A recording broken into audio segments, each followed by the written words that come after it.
My name is Cindy. I work in a large medical school and I'm 43 years old. My name is Timmi. I work as a personal trainer and I'm 33 years old.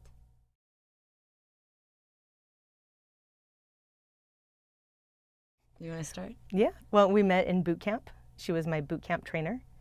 I had been going to boot camp for about 6 months. And I showed up on the first day and thought that the regular trainer was going to be there. And she was there. And I was like, who the heck is this? Where's my trainer? She thought I was out of prison. I thought she was out of prison because she had neck tattoos. Her workout was really difficult. And so I thought maybe I should come back and give her another chance, because at the time I was really starting to beef up my workouts. And so I gave her another chance and I liked it. Yeah, so I was, as Cindy said, I was a boot camp instructor. And I remembered her from the first class. She walked in very, very sassy and loud. I think when she was like, who the heck is this? She said out loud, who the heck is this? And being my first day, it was my first class teaching. So I was nervous. There were probably 25 students. I was used to one-on-one personal training at that time. And so I remembered her very, very well. And then everybody took off to run. And she kind of had an awkward run. So I really noticed her. I was like, wow, runs interesting. We'll work on that. So I remembered her very, very early on. And then, I teach boot camps 5 days a week. So she was showing up 5 days a week. So we just developed a friendship from there. I would ask her after class, what can I do differently? And she got me to do something in the boot camp class called the hill. And I had never ran the hill before. It was only on Fridays. I had swore I would never try running, much less on the hill and Signal Hill. So she just suggested it, true to Timmi form. She doesn't force people to do things. She just merely suggests things, and then she has this magical power that just comes out, and it's like pixie dust falls on people, and then they do what she says.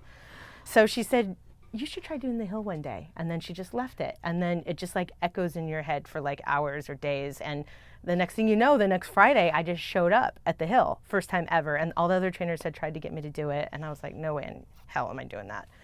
So I showed up, and I remember it was the first time we hugged each other, because she was so surprised that she saw me. She gave me a hug. Yes. And then I tried the hill, and I almost died, and I loved it. And I started doing it every Friday after that. So that kind of, she jump-started what I would call, my new fit life. One day we're just sitting around and she lightly suggests, you should do a half marathon. That's right. I dropped that. Yeah, that's was right. that. I did. Yeah, there was that small little dropping of it. And I just was like, it was just crazy. a suggestion. At that point, I don't even know if I may have done a 5K. I'm not even sure that I had done a 5K. I don't know. And I thought, it was late at night. And I thought, she is insane. It was a Wednesday night. I was at her place. I remember exactly where I was when she said it. I came to work the next day, and I logged on, and I signed up for the Long Beach Half Marathon. It was in May, and the Long Beach Half Marathon was in October. And then I texted her and said, I just signed up for a half marathon. What are you doing? Why are you saying this stuff to me? Yeah, and I just said, have you thought about doing a half marathon? There was a time when I was training for the half marathon early on where I realized that she's a much faster runner than I am. And I would feel badly when she would run next to me. She wasn't training for this half marathon, but she was supporting me. So we would go on the beach path and she'd be running next to me, and I could tell that she was not at the speed that she normally is at. And I am trying my hardest to go not as fast as I can, but to kind of keep up with her. And it was really difficult on me because I felt for her, and I thought, she can go twice as fast as this, and I feel like I'm holding her back. I knew she was there to support me, but I also knew she was out there to exercise for herself, for her own health. And I just felt like she just was not going fast enough. So we would actually kind of fight about it. Yeah, it was, I think, one of our first arguments in our relationship was in training for this half marathon. This half marathon it played a big part in our growth in our relationship in the beginning, because I thought support meant I will run with Cindy. Every run, I'll be there running with her. And I thought that that's what Cindy needed for me to support her in her first half marathon. I was I think I was walking a fine line of, I'm a personal trainer, but this is my partner. This is my girlfriend. This is not a client. So learning how to support her in a non, push kind of way, where just, you can go do this, you can go run 5 miles, you're fine, which honestly to a lot of my clients, I can do that sometimes. So that's kind of the way that I teach. I took another road and said, okay, to support her, I need to run alongside her. And then for me, it would hurt my body. But I didn't really care. I thought, well, this is how I support her. And then it would stress her out. And you could feel it in both of us running alongside. I would kind of maybe stop and like be fatigued, and maybe, I don't know that I would call it frustrated, but I would wait. And I didn't think much of it. And then Cindy would get to me and she would be like, you can keep running. You don't have to wait. Very stressed out. I was causing her stress. Yeah. She was stressed out that I would have to wait, and then it would kind of cause tension. Like she would, and then I think we just decided from that point forward that you would run on your own. We talked about it, and we just, like we're talking about it now, and I vocalized my concerns that she's holding back, and I feel like she needs to do her own thing. And it helps me to know she's out there running with me. She's not, at home or at a bar or somewhere. Yeah. So we're both still running together, but we're at different paces, and I respect that. I don't want her to run as slowly as I'm running, and I can never run as fast as she runs. Because I definitely went through a part of me that said, if I'm not running with her, how am I supporting her? So I had a little bit of a moment of, that's totally not supporting her. If anything, that's just me going out and getting my run in. To support her, I need to just listen and have her know that I'm going to be there the day of the run, and help her if she has questions, and I don't have to be in her face running.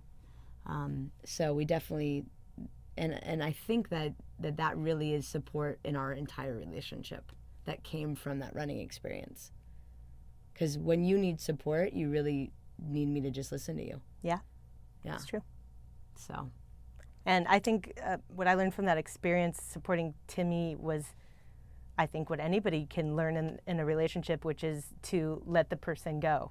Like, of course, in a perfect world, it would be great to have her running right next to me. That would be awesome. I would love that. But when you see somebody you love kind of struggling, and I saw that she was struggling, and she wouldn't admit it.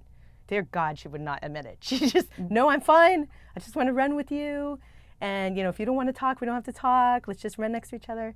But just to talk to her about it, and to just open those lines of communications, and to say to her, it's okay.